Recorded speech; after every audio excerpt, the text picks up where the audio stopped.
క్షణం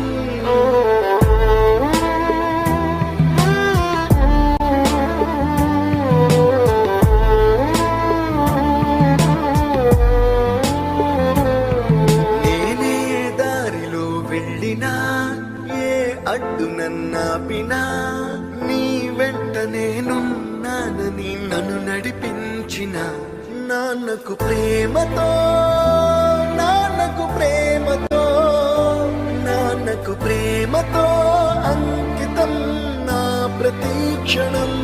అందరూ టైంని సెకండ్స్లోనూ మినిట్స్లోనూ కొలుస్తారు. నేను మా నాన్న గుండె చప్పుడుతో కొలుస్తాను. ఈ ఆపరేషన్కి మిమ్మల్ని ఎందుకు సెలెక్ట్ చేసుకున్నానో తెలుసా? మీ అందరిలో ఉన్న కామన్ క్వాలిఫికేషన్ మీకు మీ ఫాదర్స్ అంటే ఇష్టం. ఏ తప్పునే చేసినా తప్పటడు